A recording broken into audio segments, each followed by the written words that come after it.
Bien, como les dije, es con Mariel Filipati, que es precisamente la periodista, una de los periodistas argentinos del equipo chico que participó de esta mega investigación de periodistas mundial que hubo sobre las cuentas en paraísos fiscales. Mariel, la primera pregunta que te quiero hacer es ¿cómo fue la investigación? Porque como periodista me atrae cómo fue este... Además, cuando me hablan de 11 millones de papeles, yo ya me quiero Hubo ir. momentos de mucha angustia por momentos, porque uno... Cada documento requiere abrirlo, mirarlo. Hay documentos que son extensos, que son registros societarios, que son difíciles de entender.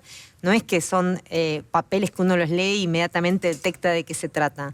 Tiene un lenguaje técnico, algunos eran en inglés, otros en español, en los dos idiomas, porque el estudio Mossack y Fonseca, claro, si bien tiene base en Panamá, como se manejaba con clientes de todo el mundo, digamos, fue como por momentos era como desesperante, porque la información uno encontraba que vinculado a una punta, a una sociedad, un nombre, había 2000 archivos. Entonces no era algo que vos podías terminar una noche. Claro. Pero bueno, también quiero destacar algo antes que nada.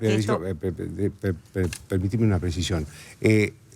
¿Cómo se repartieron el trabajo los 370 periodistas? ¿Todos tuvieron la misma información? O, por ejemplo, ustedes los argentinos tenían los casos argentinos y el, qué sé yo, el de Chile, los chilenos. Ahora te lo cuento, pues muy interesante esa experiencia. Claro. Solo quería mencionar que nosotros participamos junto con un equipo de La Nación, que hubo el Conamun, Iván Ruiz y Maya Castreblanqui.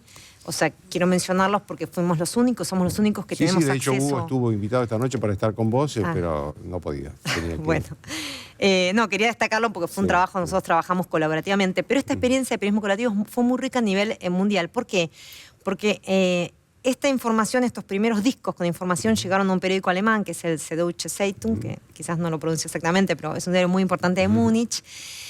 Cuando los periodistas empezaron a ver el volumen, la complejidad y la cantidad de nombres de distintos países, de jurisdicciones que abarcaba, decidieron convocar a una organización con sede en Washington, que es el Consorcio Internacional de Periodistas de Investigación, ISIC, por su sigla en inglés.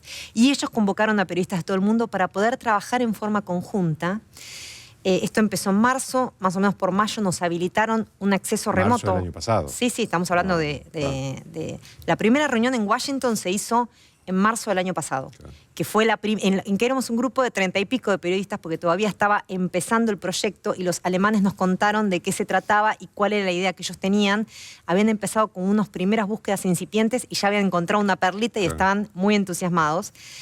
Y la idea es que fue más o menos para mayo, nos habilitaron un acceso remoto, cada uno pudo trabajar desde su casa o desde su redacción, con una serie de medidas de seguridad muy estrictas, o sea, encriptada, toda una plataforma que desarrolló ISIG, este consorcio de periodistas de investigación, y ahí podíamos entrar y empezar a consultar. Pero lo interesante no es que vos tenías una información que se refiere a los argentinos. De hecho, todavía no hay una lista pulida, definitiva y final y chequeada de argentinos. La va a haber, en mayo se va a publicar una, pero no todavía, porque hay muchos falsos positivos. O sea, esto se hace con una máquina que detecta direcciones y a veces las direcciones son mal leídas. Porque te das cuenta que 11 millones de documentos es enorme. Lo interesante es que el que iba encontrando algo, porque vos de pronto empezabas a buscar o intentabas hacer algún tipo de búsqueda, encontraba lo que se refería a otro país y lo publicamos en una especie como de intranet interna, que también teníamos un acceso, como un Facebook solo del proyecto, en la cual íbamos publicando los hallazgos, y eso permitía que le avisamos al colega de ese país, que ese colega tomara ese documento y empezara a trabajarlo o a entenderlo o a buscar otros documentos relacionados. Esto no hubiera sido posible si no hubiéramos trabajado estos casi 380 periodistas en forma como colaborativa. Por eso es muy interesante contarlo como experiencia. Sí, claro. Decime, ¿se van a conocer más nombres de argentinos? Bueno, sí, digamos, suponemos que sí. Digamos, en la brevedad hay algunos nombres más. La idea era no darle toda la información el primer día porque el volumen de la información es mucho y porque también... Digamos, Argentina tiene algunos nombres que han provocado impacto político, pero hay países donde realmente esto está generando una conmoción política muy fuerte. En Islandia el primer ministro está a borde de la renuncia, interpelado por el Congreso. En Rusia, Putin se le pudo rastrear, o sea, reconstruir que sus allegados más cercanos hicieron movimientos por $2.000 millones entre estas sociedades offshore que creó Mossack y Fonseca. O sea, hay casos donde realmente la conmoción política que generan en ese país, en Brasil mismo, es muy fuerte.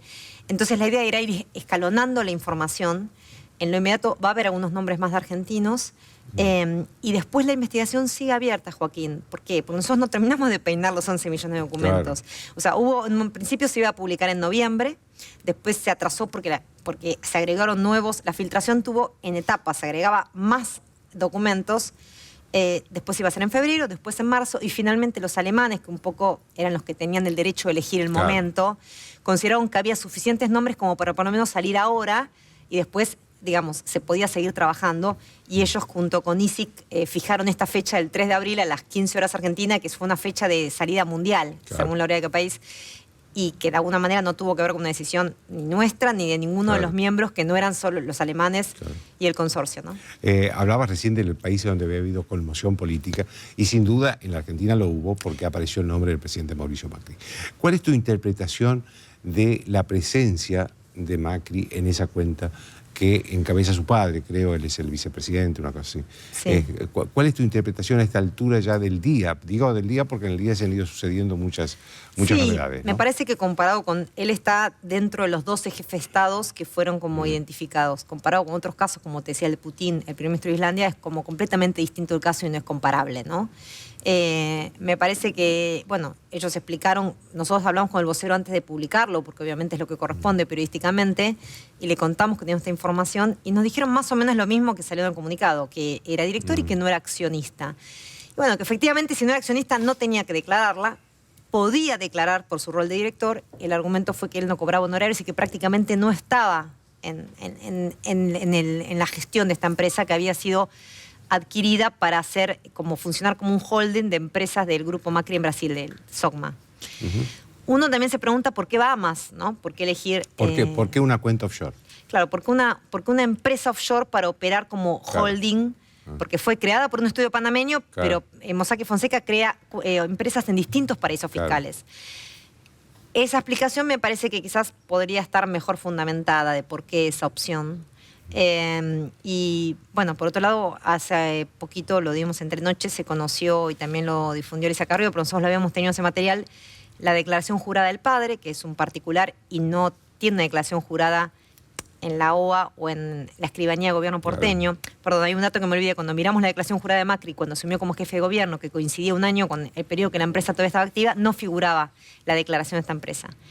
Y la explicación fue que la declaró el padre. Y bueno, vimos la declaración jurada ante la FIP y aparentemente es así. O sea, él la declaró y no tuvo grandes movimientos de capital o de activos porque parece que esas operaciones previstas no se concretaron. Ahora, si él era directivo y no accionista, como dicen, y tampoco percibió honorarios, ¿tenía la obligación de decirlo? Digamos, porque acá hay una mirada legal y otra ética. No, técnicamente podía no decirlo.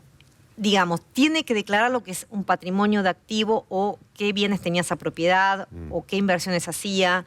Como no era accionista, no tenía que declararlo. Podía haber informado que era director de esa empresa. Él dice que prácticamente casi no estaba ni recordaba haber sido nombrado director y que fue una decisión del padre. En la declaración jurada de Franco Macri figura que es el 100% de las acciones son del padre y que puso como directores a sus 2 hijos. A favor de Macri hay que decir que es muy usual que un accionista ponga como directores a otras personas, como que funcionan como un fronting. Claro. O sea, personas que uno no conoce, que no son públicas y que de alguna manera cuesta correr ese velo para ver quién está atrás. En este caso puso a los hijos y figuraba él como presidente. Claro. O sea, es decir, no hubo lo que podríamos decir un testaferro. No hubo un testaferro, que son estos directores que el mismo estudio panameño te ofrece, además de crearte la empresa y por un fee anual mantenértela abierta para que puedas operar, te ofrece los directores, que son panameños o otras, digamos, que vos ves que esos mismos nombres se repiten en un montón de sociedades. Y te ofrece incluso ponerte un manager para manejar esa empresa en cuestiones administrativas. En este caso, bueno, los directores que figuraban eran los hijos de Franco Macri, o sea, entre ellos el presidente. Y el propio padre del presidente. Decime, ¿cuándo empezó y cuándo terminó esta Empezó empresa? en 1998. Pareciera que no había tenido mucha actividad. Hubo un pedido de reactivación en el 2004, se pagó el costo de la reactivación, que implica pagar esa fee que no se estuvo pagando años anteriores, y finalmente dejó de tener actividad a fines del 2008. O sea, fueron de 1998 Al 2008. Es decir, y Macri asume a fines de 2007. O sea, hay un año en el cual año. es jefe de gobierno, por eso nosotros lo primero que hicimos fue ir a su declaración jurada. Claro. Porque digamos que si uno tiene una sociedad en el extranjero, por sí no es delito, pero la tiene que declarar. Claro. Tiene que declarar ante la AFIP. Y tiene que pagar impuestos. Tiene que pagar gana, impuestos, si es que gana exactamente. Entonces, lo primero que hicimos es chequear eso, y como no estaba, ahí nos parecía que había algo que nos parecía que estaba en falta. Y por eso consultamos al vocero.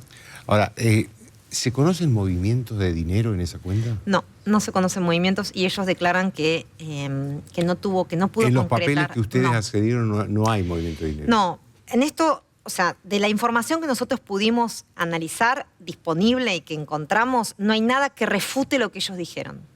Te voy a dar otro ejemplo. Por ejemplo, hoy La Nación publicó una investigación sobre el socio de Cristóbal, Federico Achával, que sacó $70 millones al exterior. Cuando nosotros lo consultamos, Achával negó ser el dueño de esta sociedad que utilizaron offshore para sacar el dinero. Nosotros tenemos un certificado que dice que efectivamente es el dueño. Entonces, no teníamos un documento que refutaba su versión. Claro. En el caso de Macri no teníamos un documento que refutaba la versión oficial. Esto no quiere decir también, tengo que ser sincero, nosotros puede ser que ese documento no esté, porque no están los movimientos de todas las empresas. Está la documentación que permite la apertura de la empresa, donde generalmente se tiene que declarar el origen del dinero y el destino, pero luego, en algunos casos, como el de Putin, se pudo reconstruir toda una operatoria y en otros casos no. Que pudo haberla tenido. ¿Porque no están los papeles? Porque no está, porque esto surge de intercambios de correos internos, del sistema interno de la red. En algunos casos es documentación que se adjunta para abrir una cuenta, que el estudio panameño pide, que hay un intercambio de información, porque el estudio panameño está obligado a pedir la identidad real de los dueños. O sea, quiénes son los beneficiarios finales, está pedido, es una obligación que tiene. Ese estudio sabe quiénes son en cada caso. Y para eso tiene que pedir una documentación.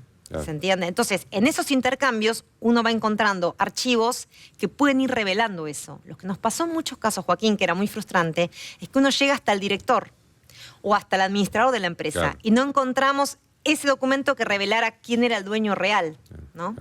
Vos decías recién que no era ilegal tener una cuenta. No por sí, digamos. Obviamente hay ahora, ¿para qué se tiene una cuenta en un paraíso fiscal? Una empresa. Bueno, a priori un paraíso fiscal, son empresas. Empresas que abren cuentas en Claro, porque se llaman empresas pantalla, ¿por qué? Porque no tienen una oficina, movimientos de empleado y una actividad concreta, visible, que son básicamente la constitución de esta empresa, que es un nombre, y la posibilidad de operar una cuenta bancaria con esa empresa. En cualquier lugar del mundo. Entonces, el que figura no es el dueño de la empresa, sino el que abrió la cuenta es esta sociedad. ¿Para qué digo? ¿Para qué? Porque tiene dos grandes características que lo hacen atractiva. Uno, porque tiene beneficios impositivos, o sea, no pagan casi cero impuesto al constituirlo en un paraíso fiscal. Por eso Panamá vive mucho del negocio de la creación de empresas offshore. Y por eso tiene todo un circuito de la industria de la empresa offshore que Panamá quiere proteger de alguna manera. Por eso para Panamá es una enorme conmoción, digamos, en términos de lo que implica por el país esta filtración. Y por otro lado, porque permite el anonimato. ¿Qué permite?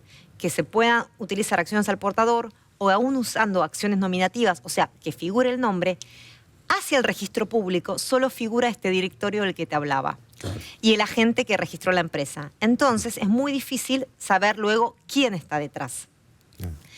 Lo que debe hacer el estudio, por ejemplo, si hubiera una investigación judicial y le piden la información a Mossack Fonseca sí debe informar quiénes son, porque ellos lo saben.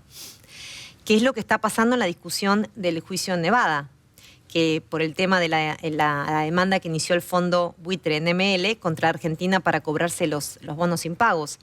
¿Qué pasa? El juez de Nevada, Karenbach, le pide a la oficina de Mossack Fonseca en Nevada que informe quiénes son los titulares de estas famosas 123 empresas que el fiscal Campagnoli vinculó a la ruta del dinero y a movimientos de Báez y de Cristóbal López.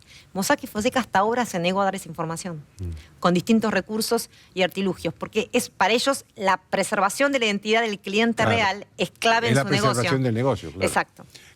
Ahora, decime, en caso de que se conozcan nuevas cuentas de la Argentina, nuevas empresas, perdón, sigo con cuentas, nuevas empresas de argentinos, el procedimiento va a ser el mismo que se siguió con Macri, es decir, en el sentido de chequear si hubo o no. Sí, nosotros vamos, es un procedimiento en ese sentido, además el consorcio de periodistas de investigación es muy riguroso.